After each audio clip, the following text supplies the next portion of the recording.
The moment my parents looked me in the eyes and said, "We can only afford to pay for your sister Aria," my breath stopped like someone had closed a door inside my chest. They sat at the dinner table glowing with pride as they read through her college acceptance letters while I stood there holding the news that could have changed everything for me. But they never even asked if I had applied anywhere. My mum smiled at Aria, the kind of warm, bright smile I had begged for my whole childhood, and said, "Sweetheart, we will cover all your tuition, all your books, all your housing. Whatever you need, you just focus on building your future." My dad nodded proudly and said, "You earned this, Aria. You deserve every good thing coming to you." Then he turned, his head just slightly enough to look at me, but not enough to see me, and added quietly, "Alea, we know you will figure something out on your own. You always do." It felt like someone reached inside me and pulled something loose, leaving a hollow space. Behind, Aria leaned back in her chair, with that soft, cruel smirk she used only with me, and said, "Maybe college isn't really your path. Alea, not everyone is meant for big things."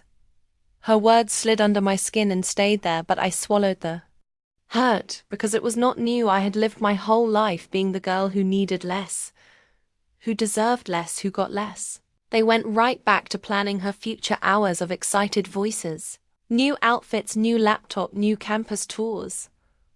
My name was not mentioned. Once I stayed silent because inside me something was shifting, something sharp, something determined. After everyone went to sleep, I sat alone in the dark living room holding the letter that had arrived earlier that day. A letter they had not even noticed in my hands, a letter offering me a full 100,000 scholarship and a guaranteed job when I graduated. My hands trembled as I read it again, the words glowing like a secret sunrise. I had earned this on my own, without tutors, without money, without anyone cheering for me. I took a deep breath, walked back into the dining room, and placed the letter on the table. Where my parents sat the next morning, they looked up annoyed that I interrupted their new plan for Aria. I said I won a scholarship. They nodded, distracted. Then I said, "It is 100,000 with a job offer." My father froze. The silence that followed felt thick enough to break. Aria's smile vanished. My mother reached for the paper, slowly, like she was afraid it might burn her. They read every word, their expressions twisting, not with pride but something else. Something uncomfortable, something that almost looked like disappointment. My father set the letter down and said, "Well, that is good for you, but we put everything into Aria already. You are strong enough to manage on your own." My mother added gently, "We cannot take anything away from your sister now. You will be fine, Alea. You always are." Aya looked at me with the widest smirk, yet a silent message telling me I could win 100,000 or 1,000,000, and I would still never be the chosen one. I walked to my room, feeling my heart tightening with every step. But once inside, something powerful rose. Inside me, I realized their silence was not just hurtful, it was revealing. I accepted the scholarship. I accepted the job offer. I packed my things and told myself I would build a future so bright they would have no choice but to face the daughter they never believed in. I whispered to myself, "One day you will remember the child you pushed aside and regret every word that tried to make her small." That night marked the moment everything changed, and they had no idea the girl they dismissed was about to become unstoppable. Morning after I received the scholarship, I woke up with a sense of calm fire burning inside me. I knew my parents would not celebrate my success, they never had. And that was exactly what fueled me. I packed my scholarship documents, my acceptance letter and the job offer into a folder, and started planning the steps I needed to take to make my future untouchable. Lucas, my mentor and only confidant, called just as I finished organizing everything. "Ready to change the game?" he asked. I smiled, more than ready. My parents were still asleep, and Aria was bragging to our neighbors about how everything was perfect for her. I moved quietly past them, knowing they would never believe I could succeed on my own. They had no idea I had already started building connections and applying for grants and internships months ago. Without telling anyone, The scholarship was only the beginning. It was my key to a life they assumed I could never have. By noon I had confirmed my acceptance for the scholarship and secured my place in the summer internship program that came with mentorship from one of the top executives in the industry. I called Lucas to update him, and he chuckled softly. They think you are a child in their shadow, but soon they will see you are the son. I walked past my parents' living room and heard Arya talking to my mom. Can you believe Alea is handling everything herself? We have to help her more, right?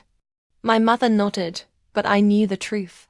She had no intention of helping me. She was only pretending she cared, because that was what appearances required. I held the scholarship folder close to my chest and whispered under my breath, "You will see." By evening I had submitted all the forms and confirmation emails. I set reminders for follow-ups and scheduled meetings with my future mentors. I sat on my bed staring at the ceiling and realized that I had never felt so empowered, so unseen, so ready to rise. They had treated me like I was invisible, but invisibility had allowed me to grow in silence and strength. And now they had no control. I was already ahead of them, already unstoppable. I pored over plans for the next few months, every scholarship benefit, every career opportunity, every skill I could acquire. My parents would never know how much I had prepared. They would never know the full extent of my independence, and by the time they realized it, it would be too late. That night, I slept with a calm determination, knowing that the daughter they ignored, the daughter they never believed in, was finally taking control of her life, and nothing could stop her. The time the first day of my scholarship program arrived, I was already miles ahead of where my parents thought I would ever be. I dressed carefully in a simple yet confident outfit, grabbed my folder, and stepped out into the crisp morning air, feeling lighter than ever. The city looked different today, brighter, sharper, almost as if it recognized my new status. I met my mentor for the first time, and she looked at me with the kind of curiosity and respect I had never received from my own family. She asked about my background, and I spoke honestly about my journey, the obstacles my parents placed before me, the lack of support, and the way I had worked silently for years. She nodded slowly, listening intently, and said, "You are remarkable, Alea, not because of the scholarship, but because of the person you have become." The words burned into me as fuel, and I realized for the first time that no one could diminish my worth. I began attending workshops, networking events, and training sessions, absorbing knowledge like a sponge and applying every lesson immediately. Every small victory built on the last. 1 week into the program, I received a message from my parents. My mom texted congratulations on the scholarship. I replied curtly, "Thank you," and left it at that. No celebration, no praise. I could feel her panic through the words. She realized that I had already taken a step far beyond what they thought possible. That night, Arya tried to call me repeatedly. I ignored the calls, knowing she wanted recognition. She wanted to pretend she was involved in my success. I refused to give her that satisfaction. Instead, I focused on my project, the internship tasks, and planning my next move. My parents thought my silence meant weakness or resignation, but in reality it was strategic. I was building momentum invisibly and preparing for the moment. They could no longer ignore me. 3 weeks later, I was offered a leadership role in a summer project, a position usually reserved for senior students. I accepted immediately and informed Lucas. The excitement in his voice matched my own, but neither of us underestimated how this would impact my family. By now my parents had begun asking neighbors about me, asking about my scholarship status, and slowly realizing that I was not just surviving, I was excelling. They had no idea that every achievement I earned was a carefully built path to independence and recognition that they could never control. As I lay in bed that night, reviewing the week, I realized the power of their doubt. It had pushed me to prove not to them, but to myself that I could rise, and that their silence would never stop me. I was Alea, and this was only the beginning. By the end of the summer program, I had accomplished more than I ever imagined. I led a team project presented to top executives and received praise that made my parents' silence feel like a distant memory.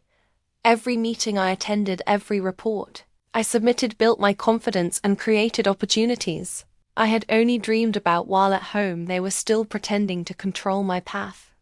My parents called once to ask about my experience, and I answered politely without revealing the magnitude of my success. They thought I was being humble or restrained, but in truth, I was holding back the full force of what I had built. I watched Arya struggle with jealousy through social media posts and whispered comments at family gatherings. I smiled quietly, knowing she had no idea how far I had come. The scholarship funds I received were being supplemented by small investments I had arranged months earlier, and by the end of the summer, I had saved enough to secure my own apartment and start independent living without any assistance from my family. One evening I invited Lucas over, and we went through the plans for my first major project at the internship. I realized I had developed a network no one in my family knew existed. People who recognized my skill, valued my work, and were willing to mentor me. They didn't care about who my parents were or what they thought of me. I was building a life that belonged entirely to me. One morning, my mother called again, sounding anxious this time. She asked how I managed the scholarship and job offer so efficiently. I simply replied calmly, "I worked hard and organized myself." That was all I said. Her voice faltered for a moment. I could hear her gulp. She finally understood that the child she ignored was no longer dependent on her judgment or approval. That evening I walked past Arya in the living room.